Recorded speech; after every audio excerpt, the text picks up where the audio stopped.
De explicar lo que es la viscosidad, pero basado en un modelo microscópico, para entender lo que está detrás, e incluso ver algunas consecuencias que tiene en forma directa.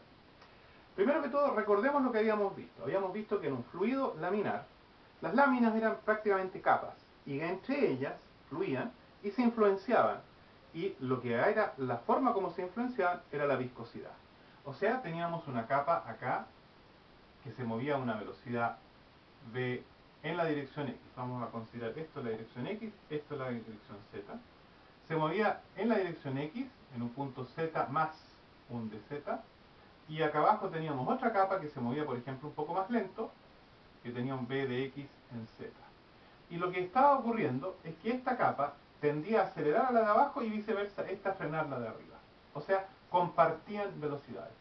Lo que está ocurriendo, obviamente, si pensamos en nuestro modelo microscópico, es que están intercambiando. Partículas que tienen baja velocidad van a recorrer esta distancia, que podría ser el camino libre entonces, justamente la distancia antes de chocar, y al chocar van a estar restándole velocidad a las partículas de arriba. Viceversa, las más rápidas que vienen de acá arriba van a estar impactando a las que están acá abajo y van a transmitirle la velocidad más alta. O sea, hay un intercambio a lo largo de este camino libre entre las dos partes. Y con eso llegábamos a que la fuerza que habíamos introducido, que era menos la sección. ¿Por qué sección? Porque esto hay que imaginárselo tridimensionalmente. Aquí yo tengo la superficie S, esta es la distancia del camino libre y tengo una segunda capa acá abajo. Esta es la capa de acá, que se mueve con este v de x aquí, y la capa de arriba tiene un v de x más rápido, que es el de acá arriba. Así que tengo este el camino libre, esta la superficie, esta la misma superficie que es la fuerza, porque la fuerza actúa sobre toda la superficie, por una constante que era la viscosidad, ¿verdad?, multiplicado por lo que era la variación de la velocidad en dirección X, dividido por lo que era la distancia entre las dos capas que estaba considerando. Y esta era mi ecuación de la fuerza, que, recordemos, no es otra cosa que la variación del momento en dirección X en el tiempo. Así que tratemos de calcular ahora con nuestro modelo lo que es la variación del momento en la dirección X. Y eso no es muy difícil. Tengo que considerar de que las de acá van a estar aportando a las de allá, o sea, tenemos m v de x en z, y las de arriba van a estar viceversa aportando las de abajo, menos m de x z más, y básicamente el de z es ahora el L. O sea, el frenar, como esta es mayor, va a ser un signo negativo, va a estar frenando, porque esta no va a alcanzar a compensar el signo de acá, y este me va a dar negativo. Justamente estoy frenando la capa de arriba. Así que, si yo tengo esto acá, lo que tengo es, eso sí, la cantidad de momento intercambiado por una partícula. ¿Cuánto es el número de partículas que yo tengo? Son todas las que se encuentran en este volumen, que tiene superficie S y que tiene altura camino libre. O sea que el volumen de esto es L por S. Y el número de partículas es en consecuencia el L por el S por la concentración. La concentración es la que me transforma el volumen en número de partículas. Y esto es lo que me está dando la pauta para poder trabajar ahora mi intercambio de partículas.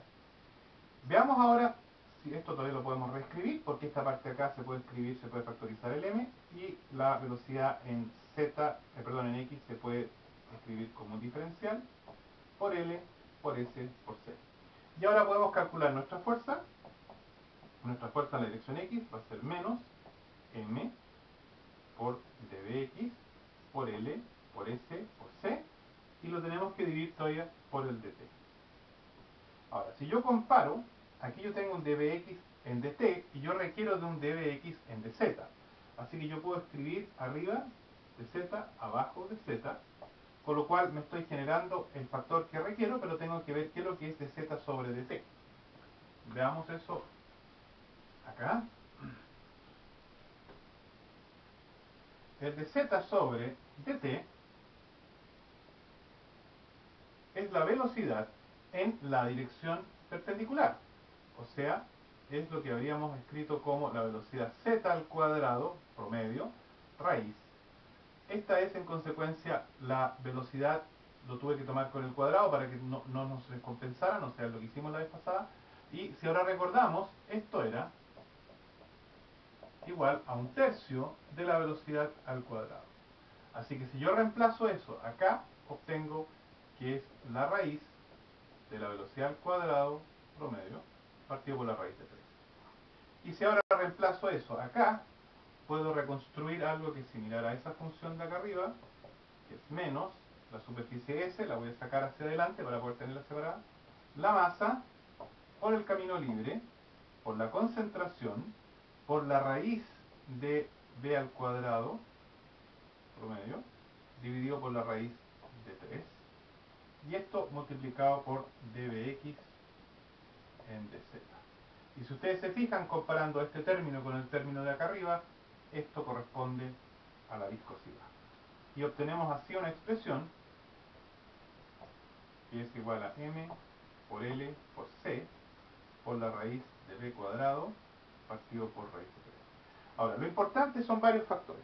Uno, depende del camino libre. O sea, si yo tengo muchas partículas juntas, van a estar afectadas justamente por el hecho que el camino libre es corto y me está afectando. Ahora, cuidado, también está afectada por la concentración.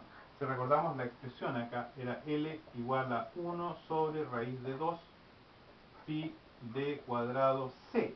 O sea que al introducirlo, este C se me va a simplificar y no voy a tener el efecto de la concentración. Pero sí voy a tener el efecto del tamaño de la partícula. O sea, partículas pequeñas significan gran camino, significan alta viscosidad. Si es que yo tengo un D grande, yo voy a tener un camino pequeño y voy a tener una baja viscosidad. Y el tema de temperatura, que es el más importante. Este factor acá, recordemos, va directamente asociado a la temperatura. De hecho, esto es raíz de temperatura. Eso significa que la viscosidad va a depender de la geometría, pero ante todo va a depender de la temperatura.